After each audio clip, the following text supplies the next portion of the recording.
Hi, Chris Deering here with TruPlans Inc. and the TRULOFT design team. We specialize in converting high ceilings into new rooms. One of the questions we get a lot is, does the room below get dark? This is a good question, and you might be surprised at the answer.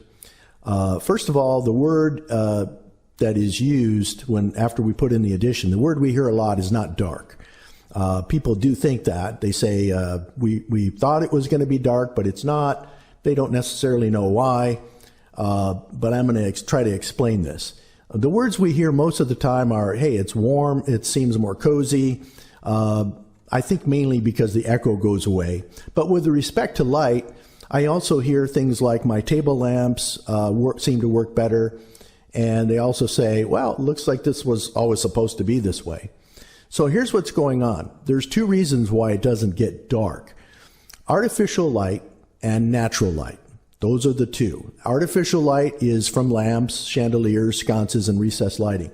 Natural light is from windows, skylights, and glass doors. This is the category I'm going to focus on. And the lighting dynamics of your home, it does change when we put in the new floor system and block off the natural light from any windows above. Most of the time, the upper windows, however, are responsible for direct sunlight. We call that hard light, shining down and getting diffused within the room by reflecting and bouncing off of walls, floors, and furniture. The magical part about this type of addition is that we're not just adding a floor system and cutting off the direct light from above. We're also adding a nice ceiling below. Don't forget that. Remember, while we're adding the new addition above, we're simultaneously remodeling the room below with a new normalized ceiling height, which may be having some recessed lighting.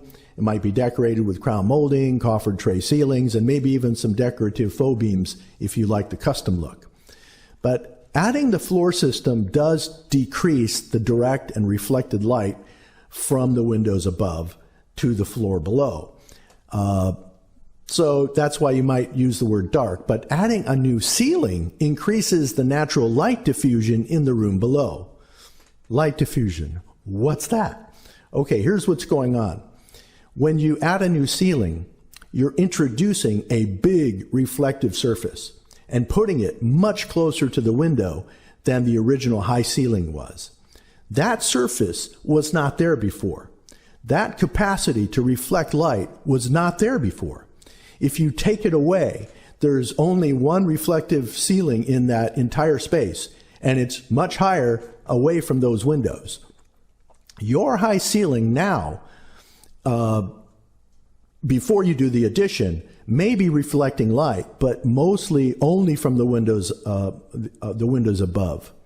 So these dynamics are happening because effectively we're cutting off the cubic space, we're cutting it in half, while doubling the reflective ceiling surfaces.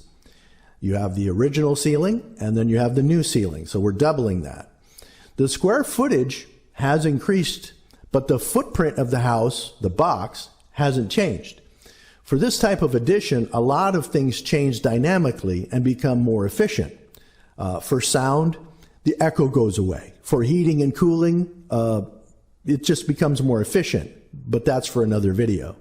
For light, it's the light diffusion, light compression. Natural light and artificial light just diffuse better when you add a new ceiling. You cut off the direct light above, but you add diffusion to the light below. So the new reflective ceiling surface is much closer to the windows below than the original high ceiling was. This creates big plumes of soft reflective light. The result is more effective light diffusion by reflectivity, and that light diffusion is a softer kind of light instead of the hard direct sunlight. Light reflecting and being diffused off of surfaces becomes more ambient and much softer.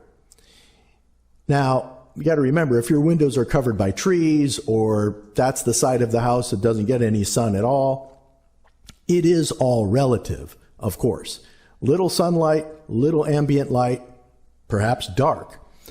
Obviously, if you close the curtains or other window treatments completely, you won't get any light, direct or reflected.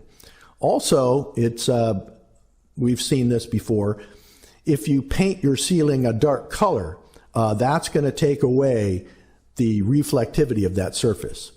So homeowners with plantation shutters have a certain advantage. You can turn the slats facing up, and to get both privacy and reflective light. The sunlight comes down from the heavens, bounces up off the slats to illuminate the ceiling, and the new ceiling reflects and diffuses the light into the room for a nice afternoon glow. Artificial light works the same way. Homeowners notice that their table lamps and even their chandeliers seem to work better after we normalize the ceiling height. With a high ceiling, the reflective surface is much further away, so most of the bounce from table and floor lamps comes off of nearby walls and furniture. The new ceiling, being closer to the lamp fixtures down below, creates a much better reflective ambient light. So these are the main issues in the lighting dynamics and why, when you look at these pictures, you're not seeing a dark room. And we didn't bring any extra lighting. Most certainly, in both the before and after pictures, we are turning on any lights just because it makes better photography. But there's no special lighting that was brought to really make these rooms brighter. These are Matterport cameras, and this is what it looks like before and after.